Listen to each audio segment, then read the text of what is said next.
In Part 2, we saw how the partition of British India reshaped South Asia. Now, our journey moves west to Cyprus and Iraq. Two places, very different in geography, yet deeply connected by British imperial history. To understand today's disputes, we first have to understand the world they inherited. For centuries, both regions formed part of the Ottoman Empire. Although governed from Constantinople, each province had its own local traditions and communities. Cyprus was home primarily to Greek Cypriot and Turkish Cypriot communities. Iraq did not yet exist as a single country. Instead, it was divided into separate Ottoman provinces. Each had its own economy, population, and political traditions. Everything changed. With the First World War, the Ottoman Empire sided with Germany and its allies. Britain saw the Middle East as strategically vital for trade, security, and access to India. British forces entered Mesopotamia, advancing toward Baghdad. Meanwhile, Britain tightened its control over Cyprus. When the First World War ended, the Ottoman Empire collapsed. The victorious Allied powers began redrawing the political map of the Middle East. Under the new League of Nations mandate system, Britain assumed responsibility for governing Iraq. Cyprus followed a different path. Britain formally annexed the island in 1914, and in 1925 it became a British Crown colony.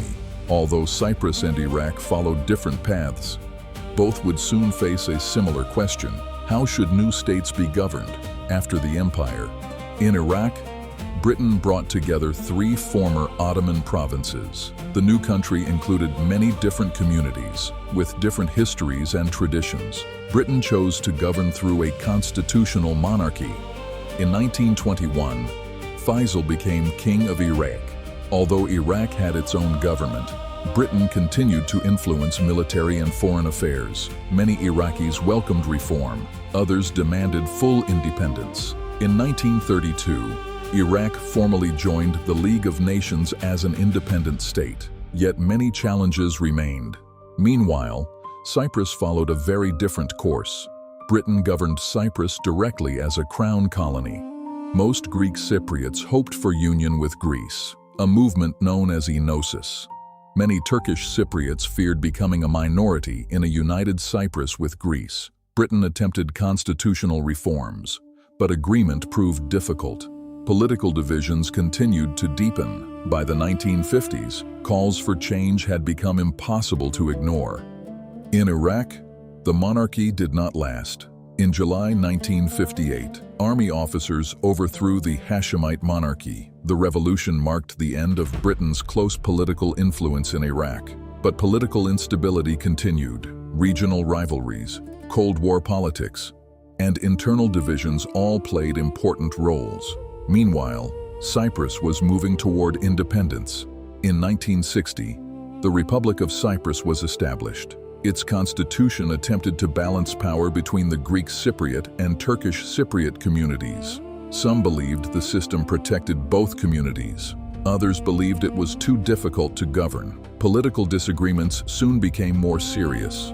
Violence between communities erupted during the 1960s. United Nations peacekeepers were deployed, yet the island remained deeply divided.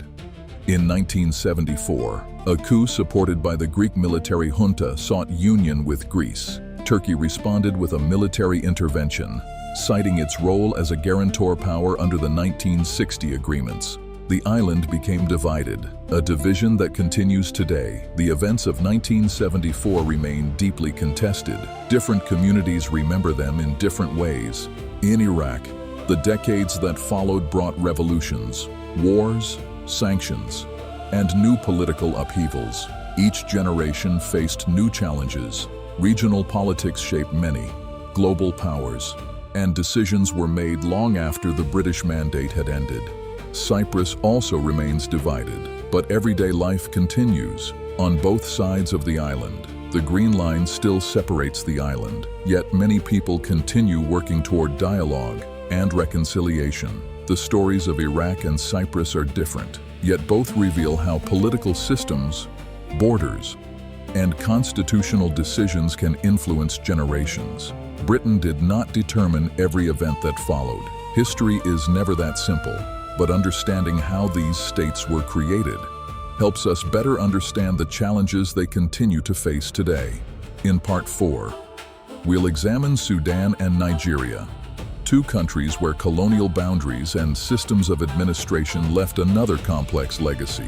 If we don't understand where today's conflicts came from, we're far less likely to understand why they continue. If you want more documentaries that examine history, evidence, and the stories behind today's conflicts, subscribe to Uncover the Truth.